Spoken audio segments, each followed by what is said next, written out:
Hey guys, smiling, and I'm hanging out with Nigel on Christmas Eve, and we're gonna sing. You ready? Yeah. Me. Okay, sorry. You better watch out. You better not cry. You better not pout. I'm telling you why. Santa Claus is coming to town. Dope.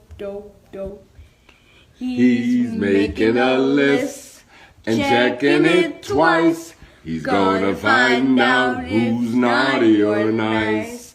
Santa Claus is coming to town.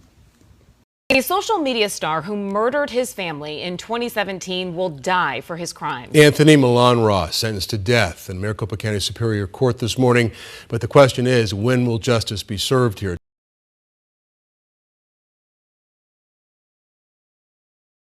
There are cases that force you to question everything you thought you knew about someone. Cases where the distance between who they appear to be and what they actually did is so vast, it becomes almost incomprehensible. This is one of those cases. On Christmas Eve 2017, a father and his 11-year-old son posted a video on Facebook. They're smiling, laughing, singing Santa Claus is coming to town together. The father wishes everyone a Merry Christmas. His son echoes him. It's wholesome. It's joyful. It's exactly what you'd expect to see on Christmas Eve. 24 hours later, that same father would kill his son, his infant daughter, and his ex-wife. Then he'd barricade himself inside his Phoenix apartment and engage in a shootout with police. The father's name was Anthony Milan Ross. He was a vegan chef, a motivational speaker, a local television personality who had transformed his life by losing more than 300 pounds. He wrote books. He gave inspirational talks. He appeared in documentaries alongside celebrities like Samuel L. Jackson and James Cameron. His success story was everywhere. His transformation was supposed to represent hope, discipline, and the power of change. But on Christmas Day 2017, in a matter of hours, Anthony Milan Ross would destroy 3 lives, including those of his own children, before police took him into custody. In November 2025, a jury found him guilty of 3 counts of first-degree murder. In May 2026, that same jury sentenced him to death.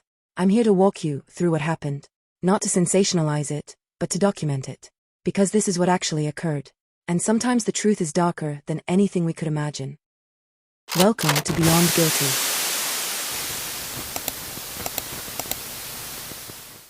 Anthony Milan Ross was 45 years old in December 2017. He lived in Phoenix, Arizona, and had become a recognizable face in the local health and wellness community. His story was compelling. He'd weighed over 500 pounds at his heaviest. Through a plant-based vegan diet and consistent exercise, he'd lost more than half his body weight. No surgeries. Just discipline and determination, or so he said. Ross credited his transformation to a moment with his son Nigel at a theme park. Nigel had begged his father to ride the Harry Potter attraction with him. Ross couldn't fit in the seat. He saw the disappointment on his son's face and decided, in that moment, to change. He became a vegan chef. He wrote cookbooks with Dr. Scott Stoll. He appeared on local television shows, Good Morning Arizona, the CBS show The Doctors, and gave motivational speeches about healthy living. He was featured in the documentary, Eating You Alive. People admired him. They wanted to hear his story. But there was a darker side that most people didn't see. Ross had a first family in Missouri, a wife and 4 daughters, that he abandoned in 2003. His daughters, Ebony and Shalonda Ross, would later describe years of abuse.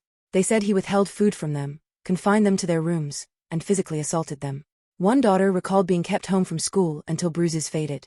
Their mother eventually filed for divorce after being unable to locate him for years. Ross remarried in 2009. His second wife was Iris Sutherland, a healthcare administrator who worked at St. Joseph's Outpatient Surgery Center in Phoenix. They had 2 children together, Nigel, born in 2006, and Honora, born in early 2017. Iris was described by everyone who knew her as brilliant, compassionate, and devoted to her children. She earned her bachelor's degree from Duke University and had built a successful career in healthcare management. She made around $150,000 a year. Ross, by comparison, made about $30,000 annually from his cooking classes and book sales. Friends said Iris funded Ross's lifestyle. The cooking classes, the television appearances, the motivational speaking, it was all supported by her income. In June 2017, Iris filed for divorce. By September, their separation was final. They agreed to joint custody. Iris would pay Ross $766 per month in child support. Ross would have the children for Christmas Eve. Iris would pick them up on Christmas Day. These cases take days to research and investigate. Your support will keep this channel running while we bring you the full stories behind the headlines. Like this video and subscribe to help us continue. Christmas Eve 2017 started like any other holiday. Ross posted a video on Facebook showing him and Nigel singing Christmas carols together. They're both smiling. They wish everyone watching a Merry Christmas. The video is sweet. It's normal. There's no indication of what's about to happen. But behind the scenes, Ross was unraveling. Prosecutors would later reveal that in the weeks leading up to Christmas, Ross had been conducting disturbing internet searches.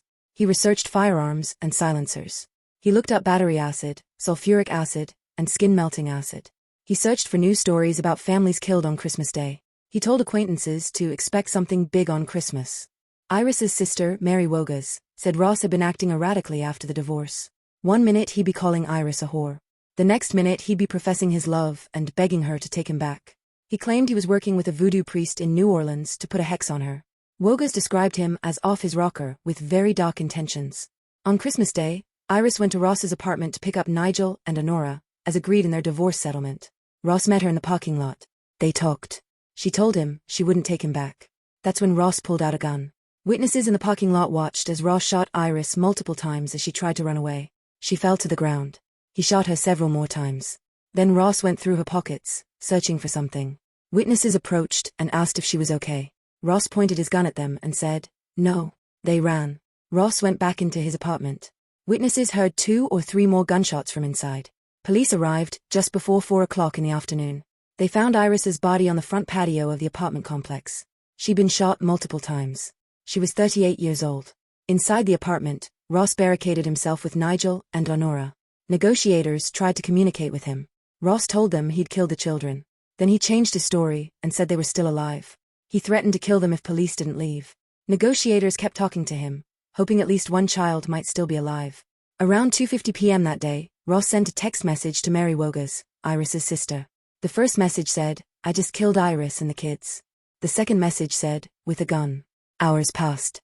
Power was cut to the apartment complex around 7:30 p.m.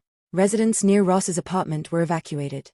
Others arriving home for Christmas were turned away at police barricades. Shortly after 10 o'clock p.m., police deployed a robot into the apartment. The robot's camera showed 10-month-old Honora lying motionless on the floor. She'd been shot. She was dead. Police heard gunshots from inside the apartment. The robot had triggered Ross. The Special Assignments Unit made entry. Ross opened fire on the officers. One officer, a 46-year-old with 23 years of service, was hit by shrapnel and injured. He survived. Officers returned fire. Ross ran out of ammunition and surrendered. Police found 11-year-old Nigel's body in another room. He'd been shot multiple times. Prosecutors would later say Nigel had put his hand up trying to defend himself from his father. Both children were dead. Iris was dead. Ross was in custody. The Christmas presents Iris had already picked for her children: a DNA testing kit for herself, a desert survival kit for Nigel, outfits for Honora, would never be opened. Ross was charged with 3 counts of first-degree murder, 2 counts of aggravated assault, and 19 counts of aggravated assault on a peace officer. He pleaded not guilty and remained in jail without bond. The trial didn't begin until September 2025, nearly 8 years after the murders. Prosecutors argued that Ross had planned the killings as revenge against Iris for ending their relationship. They presented his internet searches, his threatening behavior, and the testimony of witnesses who saw him shoot Iris in the parking lot.